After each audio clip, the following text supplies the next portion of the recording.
മുസ്ലിം ലീഗിൽ മന്ത്രിസ്ഥാനം സംബന്ധിച്ച ചർച്ചകൾ അവസാന ഘട്ടത്തിലാണ്. 4 മന്ത്രിമാരും ഒരു ക്യാബിനറ്റ് റാങ്കോട് കൂടിയ പദവി ലഭിക്കാനാണ് സാധ്യത. P K Kunhalikutty, N Shamsuddin, P K Basheer, K M Shaji എന്നിവർ മന്ത്രിമാരായേക്കും. 5ാം മന്ത്രിക്ക് പകരം ഡെപ്യൂട്ടി സ്പീക്കർ സ്ഥാനമോ ചീഫ് വിപ്പ് പദവിയോ ലീഗിന് കിട്ടിയേക്കും. Parakkal Abdulla, A K. M Ashraf, V Abdul Gafoor എന്നിവരെയാണ് ഈ പദവിയിലേക്ക് പരിഗണിക്കുന്നത്. വി എസ് രഞ്ജിത്ത് വിവരങ്ങളുമായി കോഴിക്കോട്ട് നിന്ന് ചേരുന്നുണ്ട്.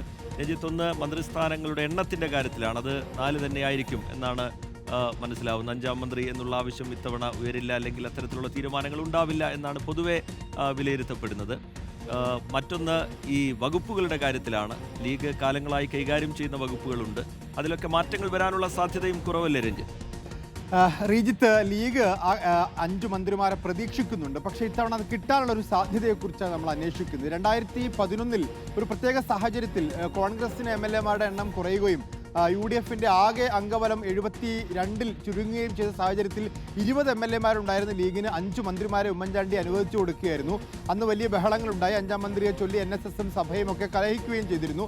ഇപ്പോൾ 22 MLA-മാർ ലീഗിനുണ്ട്. നിർണായകമായ ഒരു സ്ഥാനം UDF-നകത്തുണ്ട്. VD സതീശനെ മുഖ്യമന്ത്രിയാക്കിയതിൽ ഒരു കിങ് മേക്കർ സ്ഥാനവും ലീഗിനുണ്ട്. മാത്രവുമല്ല, ഇപ്പോൾ 102 സീറ്റുകൾ UDF-നുള്ള സാഹചര്യത്തിൽ ലീഗിന് അത്രമേൽ പരിഗണന കിട്ടുമോ എന്നൊരു ആശങ്കയാണ് ഇപ്പോൾ നിലനിൽക്കുന്നത്. ഏതായാലും 4 മന്ത്രിമാർ ലീഗിന് ഓൾറെഡി അവകാശപ്പെട്ടതാണ്, കാലാകാലങ്ങളായി ലീഗിന് അനുവദിച്ചു കൊടുക്കുന്നതാണ്.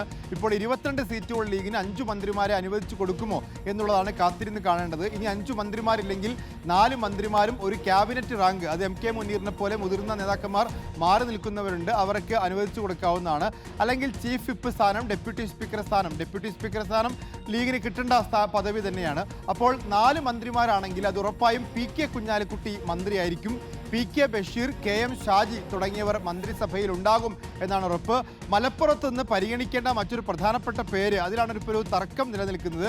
ആബിദ് ഹുസൈൻ തങ്ങളുടെ പേരാണ്. അദ്ദേഹം ഫറൂഖ് കോളേജിൽ അധ്യാപകനൊക്കെയായി വിരമിച്ച ശേഷം ലീഗിൽ MLA ആയി 2 തവണയൊക്കെ പൂർത്തിയായ വ്യക്തിയാണ്. അപ്പോൾ അദ്ദേഹത്തെ പരിഗണിക്കേണ്ടതുണ്ട് എന്നുള്ളതാണ്. പ്രത്യേകിച്ച് വിദ്യാഭ്യാസ മന്ത്രി സ്ഥാനത്തേക്കൊക്കെ നേരത്തെ അദ്ദേഹത്തിൻ്റെ പേര് പറഞ്ഞു കേൾക്കുകയും ചെയ്തിരുന്നു. പക്ഷേ പാലക്കാട്ട് നിന്ന് ശംസുദ്ദീൻ്റെ പേരാണ് ഏറ്റവും സജീവമായുള്ളത്. 3 ടേം പൂർത്തിയായി ശംസുദ്ദീന് ഇളവ് കൊടുത്താണ് പാലക്കാട് ഇത്തവണ മത്സരിക്കുന്നത്. അതുകൊണ്ട് എല്ലാ മന്ത്രിമാരെയും മലപ്പുറത്ത് നിശ്ചയിക്കാൻ സാധിക്കാത്തൊരു സാഹചര്യം ലീഗിനുണ്ട്. അപ്പോൾ ഒരു മന്ത്രിയെ പാലക്കാട്ട് നിന്ന് മലപ്പുറത്തിന് പുറത്ത് പരിഗണിച്ചാൽ അത് ഉറപ്പായും ശംസുദ്ദീൻ ആയിരിക്കാനുള്ള സാധ്യതയാണുള്ളത്. ഇനി 5ാം മന്ത്രി ഉണ്ടെങ്കിൽ അത് കോഴിക്കോട്ട് നിന്നാണോ കാസർകോട്ട് നിന്നാണോ എന്നുള്ളതാണ്. കാസർകോട്ടാണെങ്കിൽ എ കെ എം അഷ്റഫ് ആയിരിക്കും മന്ത്രി. കണ്ണൂരിനും കാസർകോടിനും വേണ്ടി ഒരു മന്ത്രി എന്ന രീതിയിൽ എ കെ എം അഷ്റഫിനെ മന്ത്രിയാക്കാം. എന്നാൽ കോഴിക്കോട്ട് നിന്നൊരു മന്ത്രി വേണം എന്ന് കഴിഞ്ഞ ദിവസം MK മുനീർ ഉൾപ്പെടെ ലീഗിൻ്റെ ജില്ലാ കമ്മിറ്റി ആവശ്യപ്പെട്ടിരുന്നു.